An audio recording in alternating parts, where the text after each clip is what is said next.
بسم اللہ الرحمن الرحیم ما آتاکم الرسول فخذوه وما نہاکم عنہ فانتہوا صدق اللہ العظیم وبلغنا رسولہ النبی الامین الکریم ان اللہ وملائکتہ یصلون علی النبی یا ایہا الذین آمنوا صلوا علیہ وسلموا تسلیما اللہم صلی علی سیدنا و مولانا محمد وعلی آل سیدنا و مولانا محمد وبارک وسلم صلاة و سلام علیک یا رسول اللہ وعلی آلک و اصحابک یا حبیب اللہ۔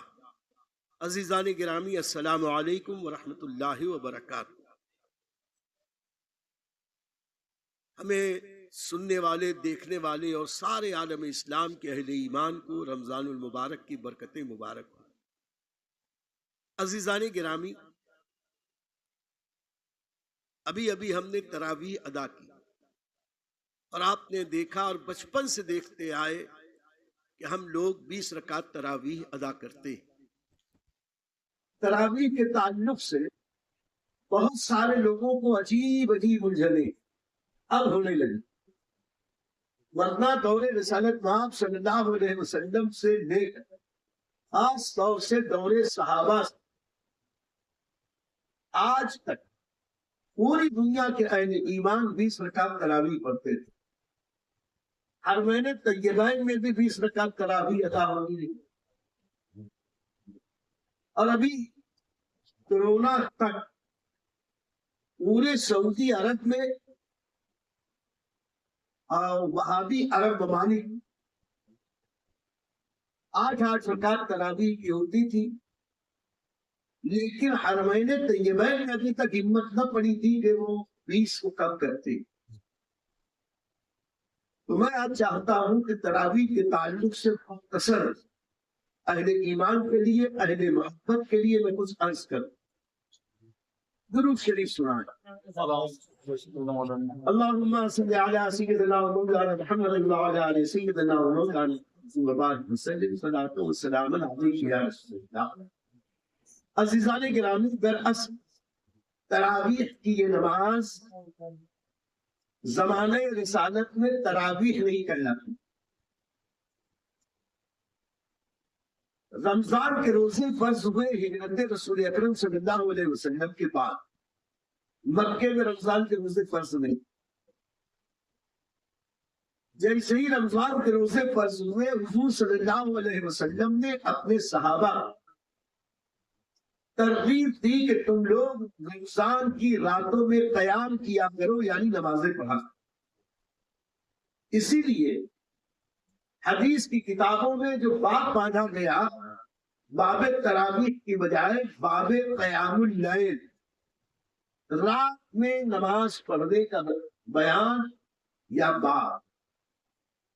اور نبی کریم صلی اللہ علیہ وسلم نے بڑی تفصیل کے ساتھ، بڑی کثرت سے رمضان کی ان رات کی نمازوں کی اتنی فضیلت بیان کی کہ خود نبی کریم صلی اللہ علیہ وسلم اور حضرات صحابہ رمضان کی راتوں میں کثرت سے نمازیں پڑھا۔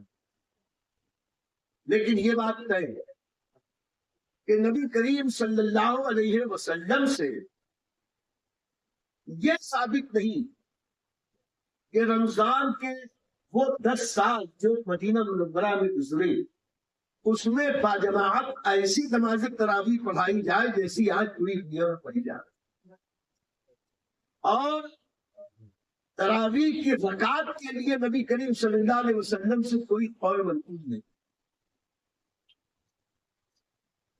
قول منقول نہیں۔ لیکن آقا کریم علیہ الصلوۃ والتسلیم نے فرمایا، علیکم بسنتی و سنت الخلفاء الراشدین، تم پر میری سنت پر عمل کرنا بھی لازمی ہے، میرے خلفاء راشدین کی سنت پر عمل کرنا لازمی۔ یہ بھی فرمایا، اصحابی کالنجوم بأجلہم اقتدیتم اہتدیتم، میرے صحابہ کی مثال ستاروں کی ہے، ان میں تم جس کی بھی پیروی کرو نجات پا جائے۔ ان دونوں روایتوں کی بنیاد پر اب ہم تراویح کے بارے میں آئے کہ تراویح کے تعلق سے نبی کریم صلی اللہ علیہ وسلم اور ان کے صحابہ کا کیا دستور تھا؟ تو حقیقت یہ ہے کہ نبی محترم سید عالم صلی اللہ علیہ وسلم اپنی زندگی کے آخری 10 سال تک اس نماز رمضان قیام اللیل کا بہت بیان کیا، اس کی اتنی فضیلت بیان کی کہ حضرات صحابہ رضوان اللہ تعالی علیہ اجمعین کثرت کے ساتھ اس نماز کو، جسے ہم آج تراویح کا نام دیتے ہیں، پڑھتے رہے۔ سرکار نے اپنی زندگی کے آخری سالوں، ان 10 سالوں میں صرف ایک بار کافی رات گزرنے کے بعد کاشانہ اقدس سے باہر تشریف لائے اور جتنے لوگ حاضرین موجود تھے ان سب کو جمع کر کے کہا کہ آؤ آج ہم قیام اللیل پڑھیں جماعت کے ساتھ۔ حضور صلی اللہ علیہ وسلم نے یہ قیام اللیل یا نماز تراویح ادا فرمائی جماعت کے ساتھ۔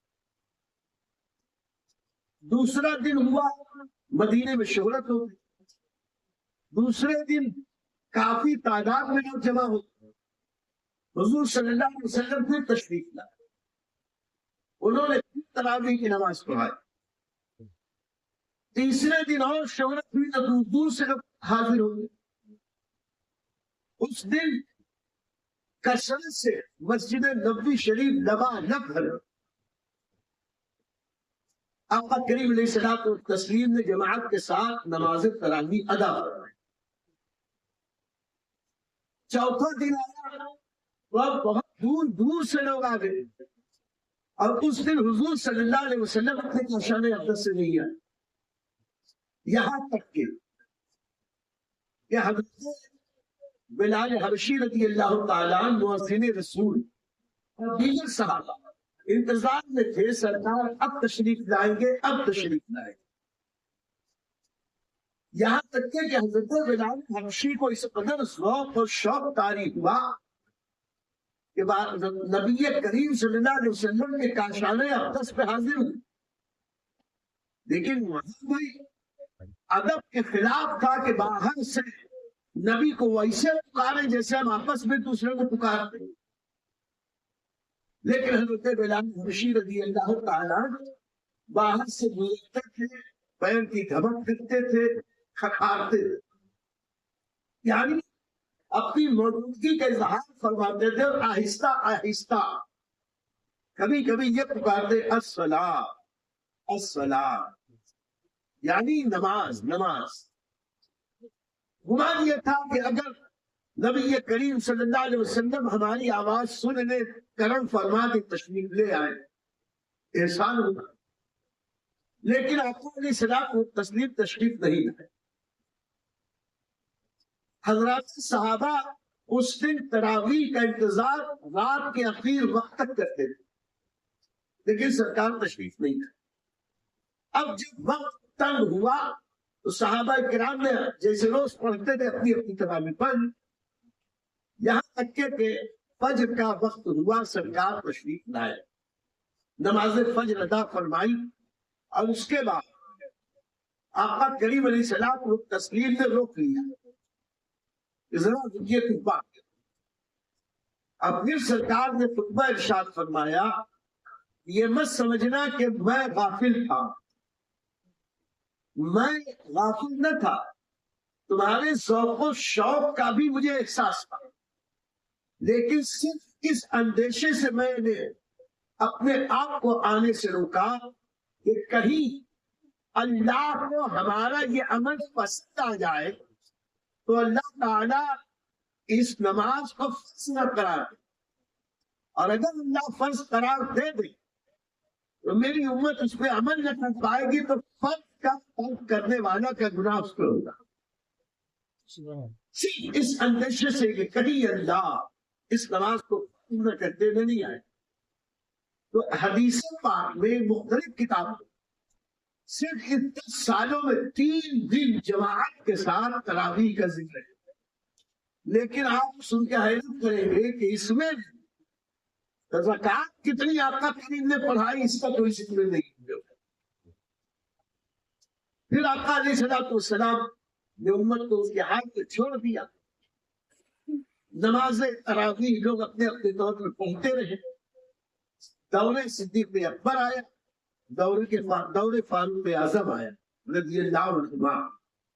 اسی طرح لوگ اپنی اپنی نماز تراویح ادا کرتے رہے, یا تنہائی میں مسجد میں بھی آ کے پڑھتے تنہا, یا دو ادھر چار ادھر چھ ادھر. جماعت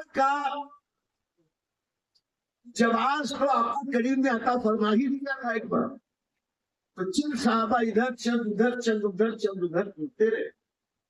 ایک دن امیر المومنین غیظ المنافقین سیدنا فاروق اعظم رضی اللہ تعالیٰ مسجد نبوی میں تشریف لائے, اور انہوں نے یہ دیکھا کہ لوگ تراویح پڑھ رہے ہیں, دو چار یہ طرف دو چار وہ کونے میں دو چار ادھر کچھ طرح. حضرت امیر المومنین فاروق اعظم نے حضرات صحابہ کو حکم دیا کہ میرا جی چاہتا کہ تم لوگ جو ادھر ادھر الگ الگ پڑھ رہے ہو ان سب کو امام کے پیچھے جمع کر. فاروق اعظم کے ارادے کا اظہار تھا, کسی صحابی نے انکار نہیں کیا, سب متفق ہو گئے. اور حضرت سیدنا فاروق اعظم رضی اللہ تعالیٰ عنہ نے ایک بہت اچھا قرآن پڑھنے والے صحابی رسول کو حکم دیا کہ تم آج سے نماز پڑھو. اور اس دن سے حضرات صحابہ 20 رکعت تراویح با جماعت پڑھنے کی عادت ڈال چکی. اور یہ 20 رکعت ہی پر منحصر نہیں, چونکہ ہمیں یقین ہے کہ حضرات صحابہ اپنی مرضی سے کوئی کام نہیں کرتے, ضرور نبی کریم صلی اللہ علیہ وسلم سے انہیں کوئی قول کوئی فعل کوئی عمل کوئی ضرور ملا ہوگا جس کا ذکر نہ آ سکا, اس لیے حضرات صحابہ 20 رکعت. اور نبی کریم صلی اللہ علیہ وسلم کا حکم بھی اور طریقہ کار بھی کہ ہم 4 رکعت کے بعد نبی کریم صلی اللہ علیہ وسلم کچھ دیر آرام فرماتے, اور یہ آرام اتنی دیر فرماتے کہ حدیث میں آیا جتنی دیر میں 4 رکعت نماز پڑھی جاتی اتنی دیر نبی کریم صلی اللہ علیہ وسلم بیٹھ کر ذکر و اذکار کرتے. آج جب ہم یہ جو تراویح کی دعا تسبیح پڑھتے ہیں, اس کی تفصیل تو انشاءاللہ میں پھر کبھی عرض کروں گا. آج تو 20 رکعت تراویح پر گفتگو ہے کہ ہر 4 رکعت پر کچھ دیر آرام کرنا, آرام بمانے بیٹھ کر ذکر و اذکار کرنا, اس کو کہا جاتا ہے ترویحہ. ترویحہ یعنی ایک بار آرام, اور اس کی جمع تراویح کئی بار آرام. اب 4 رکعت پہ آرام کرنا ہے. بعض کے محدثین نے, فقہا نے, زہاد نے, عباد نے, مشائخ نے, سادات نے, امت کے اولیاء نے, امت کے رہبروں نے جب بھی اس نماز کا ذکر کیا تو حدیث کی کتابوں میں بھی, بعد کی فقہ کی کتابوں میں تو اسی لفظ ترویحہ نہیں کہا نماز تراویح, صلاۃ تراویح. اب تراویح کے لفظ پر غور کریں. تراویح کہتے ایک بار بیٹھے, اب 8 رکعت ہوتی تو 2 بار بیٹھتے, اور 2 بار بیٹھتے تو ترویحین کہتے. عربی میں واحد تسنیہ اور جمع, اردو میں انگریزی میں واحد اور جمع, اور عربی میں واحد تسنیہ اور جمع. اب 8 رکعت ہوتی تو 2 بار آرام کرے تو ترویحین کہا جائے. ترویحین نہیں, جمع الجمع یعنی تراویح کئی بار بیٹھ کر ذکر الہی کرنا, آرام کرنا. اس کا مطلب یہ ہوا کہ 3 بار تو بیٹھتے, اب 3 بار بیٹھے تو یہ 8 رکعت کا مسئلہ ہی ختم ہو گیا۔ 8 رکعت نہیں، 8 سے زیادہ ہے، اتنی زیادہ ہے ابھی عرض کروں۔ یہاں پر اس بات پر غور کریں کہ لفظ تراویح خود اس بات دلالت کرتا ہے کہ یہ نماز تراویح 8 رکعت نہیں، کہاں سے؟ دراصل ایک حدیث امام ابو داؤد علیہ رحمۃ اللہ نے اسے ذکر کیا، اس حدیث کی راویہ ہے پوری امت کی ماں ام المومنین حضرت عائشہ صدیقہ رضی اللہ تعالی عنہا۔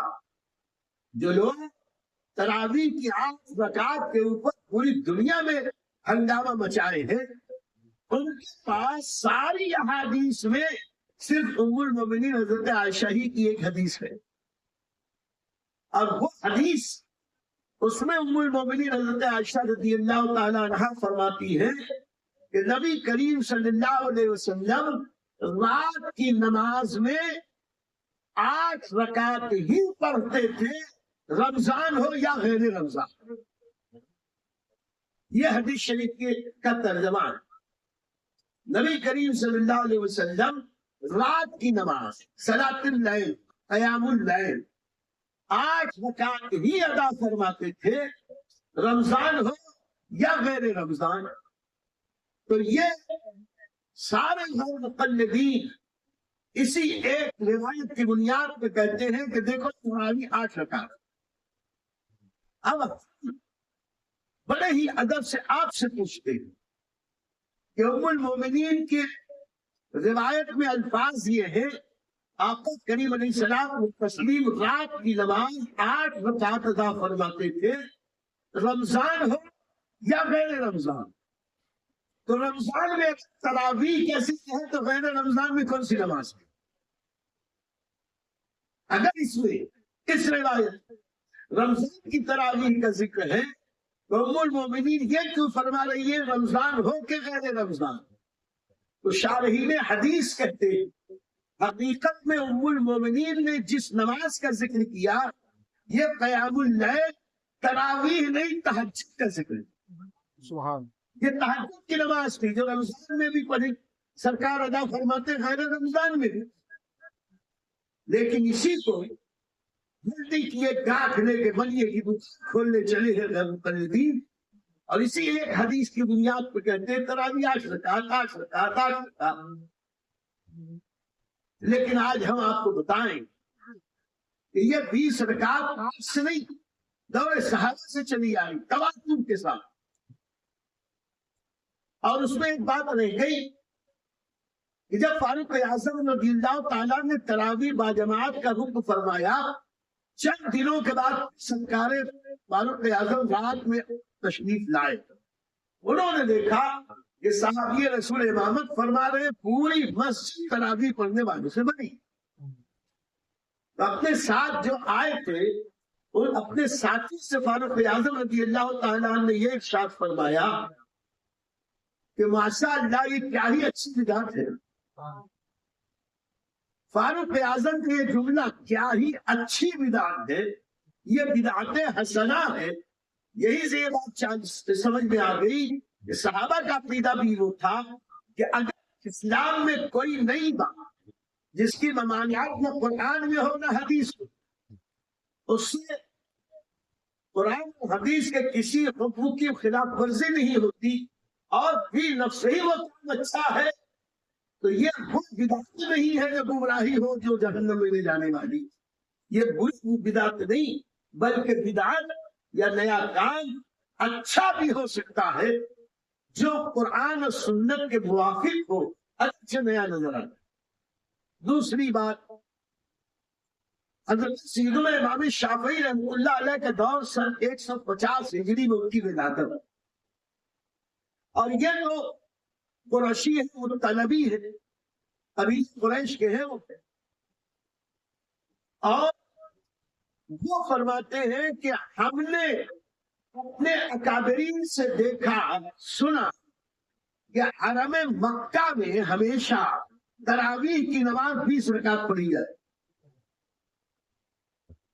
اور امام اعظم ابو حنیفہ، امام مالک، امام شافعی، امام احمد بن حنبل یہ چاروں ائمہ مجتہدین اسی کے قائل ہیں کہ تراویح کی نماز 20 رکعت. امام شافعی کا قول جو بتا ہی چکا. تو جب آج سے 100 سال پہلے، آج سے 1300-1400 سال پہلے مکے اور مدینے میں 20 رکعت پڑھی جاتی تھی، وہ لوگ زیادہ دین کے قریب تھے کہ ہم دین سے زیادہ قریب. وہ دور رسالت کے قریب تھے کہ دور رسالت کے قریب. وہ بدعت اور نعمت کے فرق کو زیادہ جانتے تھے کہ آج ہم زیادہ جانتے. اور اسی پر ایک بہت دلچسپ بات بتاؤں کہ امام مالک ابن انس رضی اللہ تعالیٰ، امام مالک کے مجتہد ہے، امام مجتہد. انہوں نے موطا امام مالک میں جو یہ بات باندھا قیام اللیل کا، اور دیگر بزرگوں نے اس کی تفصیل جو بیان کی، سن کے آپ خوشی بھی محسوس کریں گے، حیرت بھی محسوس کریں گے. مکہ مکرمہ کے لوگ 20 رکعت تراویح پڑھتے ہیں، اور 4 رکعت کے بعد وہ لوگ جب ذکر و اذکار کے لیے بیٹھتے یا آرام کرنے کے لیے بیٹھتے، تو ان لوگوں کے ذہن میں یہ بات میں پہلے بتا چکا. اصل سنت کیا ہے کہ جتنی دیر میں 4 رکعت ہو اتنی دیر بیٹھ کے انتظار کیا جائے یا ذکر و اذکار کیے جائے. اس کی وجہ ہے کہ نمازیوں میں کمزور بھی ہے، بوڑھے بھی ہے، تکلیف والے بھی ہیں. اب ہم یہ جو کھٹا پڑے ان لوگوں کو تو بہرحال تکلیف ہو، تو ان لوگوں کے آرام کے لیے آقا کریم نے یہ انتظام کیا، اور جتنی دیر سے کریں گے اتنا زیادہ بہتر. مکے والوں نے یہ سوچا کہ 4 رکعت کے بعد اتنی دیر رکنا ہی ہے، تو یوں بیٹھ کے کیا رکے، لا اس دوران ایک طواف کرو. تو چوتھی 4 رکعت پہ ایک طواف، 8 پہ دوسرا، 12 پہ تیسرا، اور 16 پہ چوتھا. تو تراویح تو ہو ہی گئی، جمع کا صیغہ ہو ہی گیا، اور آخر میں پھر ایک طواف کر لیتے تھے. تو ان لوگوں کی 20 رکعت نماز ہوتی، اور 4 تنبیہے پر ایک ایک طواف ہو. یہ عمل پوری دنیا میں مشہور ہو گیا کہ مکے والے جب تراویح پڑھتے ہیں تو ہر تنبیہے پر، یعنی 4، 8، 12 اور 16، ان 4 موقعوں پر یہ لوگ طواف کر لیتے ہیں. مدینے والوں کو جب یہ خبر لگی تو اہل مدینہ نے یہ سوچا کہ مدینے میں، مکے میں خانہ کعبہ ہے، طواف کی سہولت ہے، اب طواف تو سوائے خانہ کعبہ کے کہیں ہو نہیں سکتا، اور یہاں تو ہم آرام کر ہی رہے ہیں. تو جب آرام کر رہے ہیں یا بیٹھے ہیں، انتظار میں ہیں کہ اگلی نماز شروع ہو تو پڑھے، تو یوں بیٹھ کے کیا کریں گے، لاؤ 4 رکعت ہم الگ سے پڑھیں. تو جماعت سے 4 پڑھتے وہ اپنی اپنی سب 4 الگ پڑھنے لگے. امام مالک نے کہا کہ اہل مدینہ یوں 36 رکعت تراویح پڑھو، 20 رکعت کی جماعت والی اور 16 رکعت ایکسٹرا والی، اور زیادہ پڑھنے کی کوئی ممانعت نہیں، منع نہیں. پھر کے زمانے میں 20 رکعت چلی تو اللہ نے اس کو قبولیت عامہ دیا. تو یہ 20 رکعت تراویح کا فلسفہ، یہاں تک کہ نجدی حکومت کے آنے کے بعد پورے ملک میں اور اس کے اثرات سے پورے گلف مسجدوں میں 8 رکعت تراویح تو کر دی ساری مسجدوں، لیکن مکے اور مدینے میں وہ 20 رکعت آج تک کم نہیں کر پائے. ابھی کورونا کا بہانہ لے کر انہوں نے اس 20 کو 10 کر دیا. اگر 8 ہی صحیح ہے تو یہ 10 کیوں کر رہے؟ یہ بھی تو بدعت. صحیح بات یہ ہے کہ دین اللہ کی عطا سے ملتا ہے، ہدایت اللہ کی عطا سے ملتا ہے. اگر الحمدللہ ہم اہل سنت و جماعت ان بزرگان دین کے حوالے اور وسیلے سے الحمدللہ تبارک و تعالی ہم اس حق پر ہیں. یہ چار فقہ یعنی حنفی، شافعی، مالکی، حنبلی، یہ فروعی اختلافات مسائل میں ہیں، لیکن عقیدے میں بنیاد میں سب ایک. جب سب ایک اس کی مثال سمجھ لو کہ جیسے خربوزہ، تو خربوزہ اوپر سے نشانی دکھتی ہے کہ یہ الگ الگ تاش ہے، اوپر سے دھاریاں الگ ہے، لیکن جب کاٹو تو اندر سب کا مغز خربوزہ ایک۔ ایسے ہی حنفی، شافعی، مالکی، حنبلی ہو یا قادری، چشتی، نقشبندی، سہروردی، یہ اوپر سے دکھتے ہیں، اندر کا جو تو غلامی مصطفیٰ کا گودا ایک ہی۔ تو میں نے آج صرف 20 رکعت تراویح کے تعلق سے پوری امت کا توارث اور تماتس بتا دیا کہ ہر دور میں امت نے 20 رکعت تراویح پڑھی۔ اور آپ کا کریم علیہ السلام کو تسلیم ایک بات اور ارشاد، میری امت گمراہی میں کبھی جمع نہیں ہو سکتی، اور 20 رکعت تراویح پر سب متفق۔ اگر اور آگے چلے، حضرت عثمان غنی رضی اللہ تعالیٰ نماز تراویح کی امامت فرماتے تھے، اور جس جگہ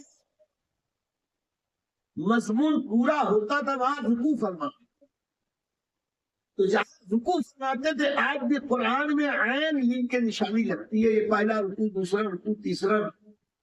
یہ عین کیوں لکھا گیا؟ رکوع کا تو رے لکھنا چاہیے، حقیقت میں یہ عین اس لیے لکھا گیا، علماء فرماتے ہیں، مفسرین فرماتے ہیں کہ عثمان غنی یہاں رکوع کرتے تو عثمان غنی کا عین وہاں لکھ دیا، اور وہ آداب اس لیے ہے کہ امت کو بعد میں سہولت ہو جائے۔ اب اس بات پر علماء جو بیان کر رہے ہیں کہ عثمان غنی رضی اللہ تعالیٰ تراویح میں اتنے مقام پر رکوع فرماتے تھے، 114 رکوعات ہیں، اور ہماری نماز کتنی ہوتی ہے؟ اگر 8 رکعت مان لی جائے، 8 رکعت ہوتی، 30 دن میں 8 رکعت کے حساب سے کتنی رکوع ہو؟ 240 اور یہ رکوع کتنے ہیں قرآن میں گن لو، یہ 240 نہیں ہے، وہ تو 15 16 17 18 ایک پارے میں 400 رکوعات۔ اس کا مطلب یہ ہوا کہ حضرت عثمان غنی بھی 8 رکعت تراویح نہیں پڑھتے تھے، اس سے زیادہ پڑھتے، اور زیادہ کتنی پڑھتے تھے؟ تو حضرت فاروق اعظم کے دور میں 20 رکعت پر صحابہ کبھی کوئی گئے، اور حضرت امام اعظم ابو حنیفہ ہو یا سیدنا امام بخاری رضی اللہ عنہما، ان کے بارے میں بھی مشہور ہے، یہ لوگ رمضان میں دن میں قرآن ختم فرماتے تھے، رات میں قرآن ختم فرماتے تھے، تراویح میں قرآن ختم فرماتے۔ اب کتنا پڑھتے تھے امام بخاری، وہ بھی امام بخاری کے سیرت نگاروں نے لکھی، اس سے بھی یہ پتا چلتا ہے کہ امام بخاری بھی 8 رکعت تراویح نہیں پڑھتے، 20 رکعت پڑھتے۔ تو امت کا اس پر اتفاق رہا، اور امت کبھی گمراہی میں جمع نہیں ہو سکتی، اس لیے الحمدللہ ہم 20 رکعت تراویح پڑھتے ہیں۔ تو یہ نبی کریم صلی اللہ علیہ وسلم کے دین کے عین مطابق پڑھتے ہیں، اور جس حدیث میں آیات کا ذکر ہے وہ تراویح کا نہیں، تہجد کا ذکر ہے۔ اللہ تعالیٰ ہمیں تراویح کو بھی پڑھنے کی توفیق عطا فرمائے، تہجد کی ادائیگی کی توفیق عطا فرمائے، اللہ قبول فرمائے۔ وآخر دعوانا الحمد للہ رب العالمین۔ اللهم صل وسلم وبارك على سيدنا ومولانا محمد الطب القلوب والضمائر وعافية الأبدان والشفاء ونور الأبصار وضياء الأبصار وصحبه دائما أبدا۔ اللهم ربنا آتنا في الدنيا حسنة وفي الآخرة حسنة وقنا عذاب النار وادخلنا الجنة مع الأبرار برحمتك يا عزيز يا غفار يا رب العالمين۔ وصلى الله تعالى على خير خلق من سيدنا ومولانا محمد وآله وأصحابه أجمعين برحمتك يا أرحم الراحمين۔